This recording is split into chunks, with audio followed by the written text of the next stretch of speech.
All right, hey everybody, welcome back to the channel. It's Robin Smirking Gun Reviews, and we're back to do another episode of the Romanoffs. It's episode 2.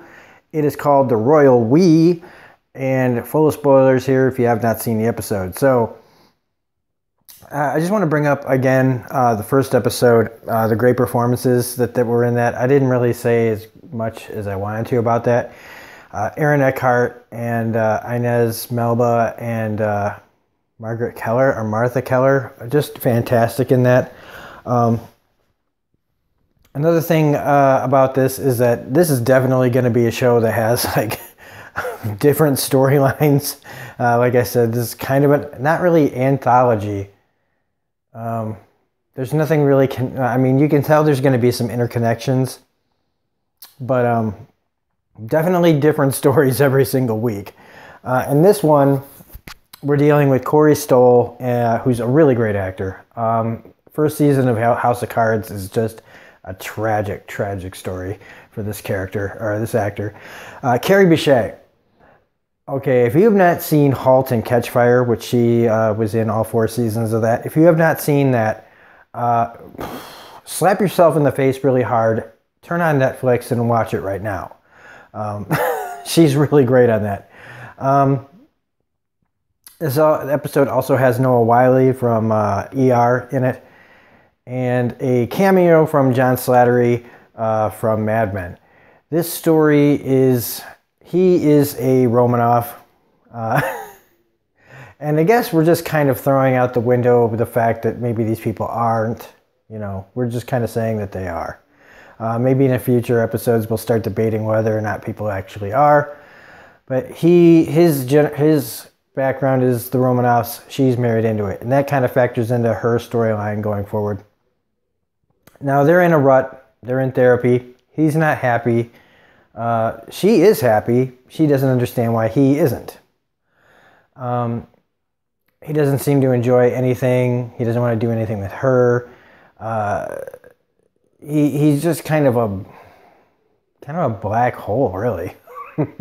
He doesn't find himself very interesting, and he kind of feels like he describes himself as an employee, right? Because his wife owns this business that he works at, and so he kind of feels like he's kind of a second, like, not that important. But that's not to excuse what happens in this. So they're supposed to go on vacation, and he gets jury duty. And this vacation is going to have like a bunch of events for people who are the Romanoffs that come from this family, or at least say they are. But when he goes to jury duty, he becomes enamored with this kind of exotic-looking woman who he's quite taken with. Now, the court case in this, that it's a murder case, and man, like, to quote Rick and Morty a little bit here in that one crazy video that Rick and Morty did, this is definitely kangaroo court. This is like the worst murder trial, worst handled murder trial I've ever seen, because it's pretty open and shut, and the defense is like, I've never seen, I don't know if I've ever seen anybody this incompetent try to defend somebody. I don't even know if you can call it a defense, what happens in this. It's basically, he might as well have just gone out in front of everybody and just said, he didn't do it, and then sat back down. Well, it's a pretty clear case to everybody else. Now that he's kind of got this lady near him and he wants to get to know her better, he is like, it's like 12 Angry Men. If the one guy that didn't want to vote was only doing it for a woman that he wants to get to know. And so he he won't vote that this guy's guilty, and keeps them going and going, and he ends up telling his wife to just go on the vacation. Prior to this, though, he gives this great speech to this kid who they do like one of those run one of those businesses where kids go to like take practice tests and stuff to help get into college and things. And this kid comes in and he wants to go to Harvard. And he just he just thinks, I take these tests, I get into Harvard. And he tries to tell this guy, like, look, man, you're not going to Harvard, all right? And so the kid's like, I want my money back. He's a real, I guess I could just say, simplify him and call him a dumbass. But he's just being unrealistic. And the speech he gives him about how nobody's happy and just enjoy the 4 years of college that you have, because they're going to be the best 4 years of your life, and that nobody's happy, so just get over yourself. But he's really just kind of complaining about his own life. So she goes off to this Romanoff cruise while he's trying to figure out how to get in the pants of this girl on the jury. And it's very interesting, the dual, it's almost like they're both on their own vacations.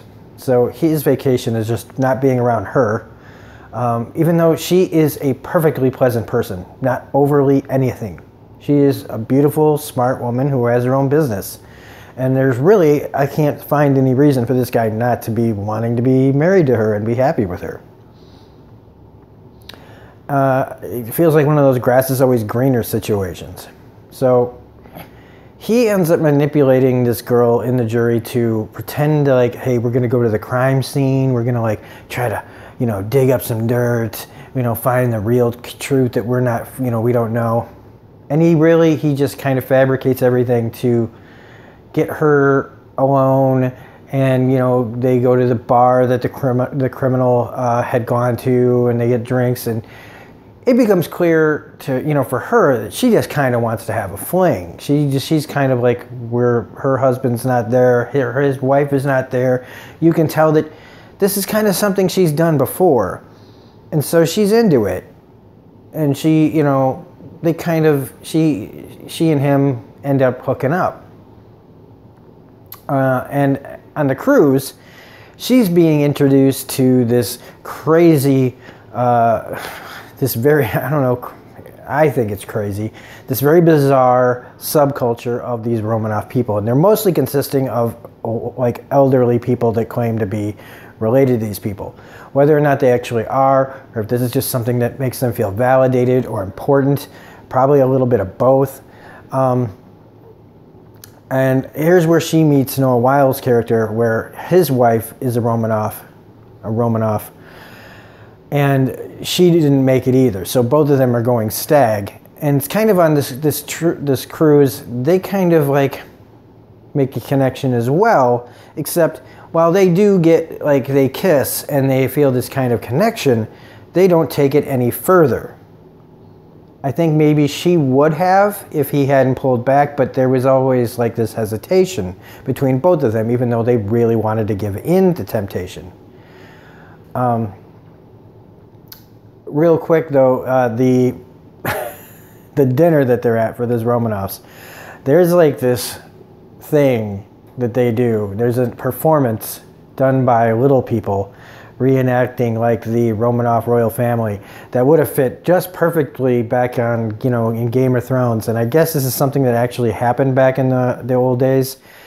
It is definitely awkward. It is definitely something that should not be done anymore. And I feel like, the people that are part of this cruise really ought to know better than be doing this. It's offensive to watch, but it's meant to be. You're not supposed to feel comfortable watching this. If you're comfortable watching this, there might be something a little bit wrong with you. It's just not, seriously, this is something that Joffrey on Game of Thrones would have thought was hilarious. If you know what I'm saying. But anyway, so she doesn't give in to him, and her and Noah Wyle don't give in to their temptation, but Corey Stoll and this other girl, they do. She's kind of fascinated by murder scenes and true crime, and he kind of feeds into that. He goes to this cabin that him and his wife own, and they do this kind of crime, kind of forcefully, pushing on each other, so, they're doing something wrong. And so they do give in to the temptation. And he gets really into it like super fast, because clearly this is filling a hole in his life that he feels is needed. Like he wanted, and when she comes back, she's kind of excited to see him and feel better about not giving in to what she could have done. But you still feel like this is kind of over. And when he meets her, you can tell that for him it should be over too. They should just be admitting it to themselves that this is over. But they don't. And he ends up breaking down in therapy, and they think it's like a breakthrough for their relationship, like the therapist and his wife do. But really, he's talking about the affair he's been having, or had. And he's taken away too seriously. The girl, though, on the other hand, she just wanted it to be a thing, and it's over. And she even tells him on the jury when they're discussing it, because he still won't vote guilty, she finally has to kind of word it in a way to him without revealing that they've done anything, that we had our time and it's been fun, but it's over, time to get back to our lives. And that was really well written and well thought out a little bit. But his obsession with her, and realizing that it's over, that he wants to like figure out a way to do it, and to get with her, but it just isn't happening.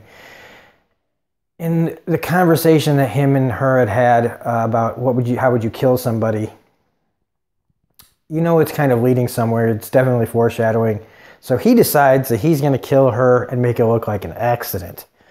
And that this is not going to end well. And I really thought it was going to be like he was really going to kill her. Not for lack of trying, because he pushes her off a fucking cliff. Unfortunately for him, it's not a very long drop, and she didn't really fall all the way. She hung on, and now she knows that he just tried to kill her, and she's not even really hurt. She's walking away, and he failed, and now it's really over. He had to try to kill her for her to see that it's over, which is a little silly that they had to get pushed this far to end their relationship. Now, they don't say what happens afterwards. She drives away. She maces him and drives away. And you don't really know what happens to them, other than you can just assume that they're getting divorced, at the very least.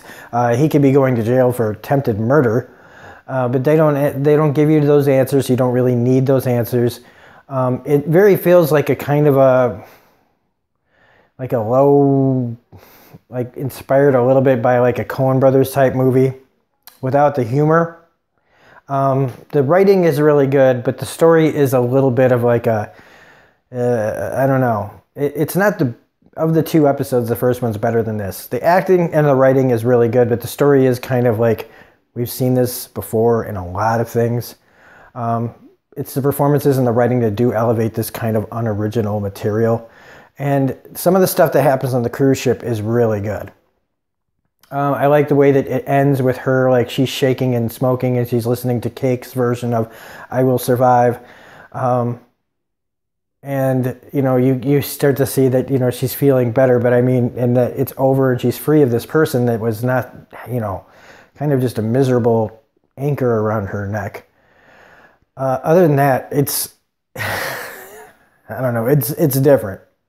One thing I do really like and I want to mention is the beginning credits to this, where playing over Tom Petty's Refugee is like the execution, the assassinations, the brutal murders of the Romanoffs.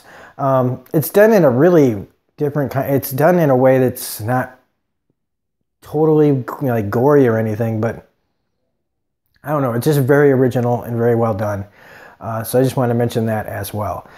So the next episode for this comes out next Friday. I'm really excited to see what that's about. I think Christina Hendricks is the star of that one, also from Mad Men.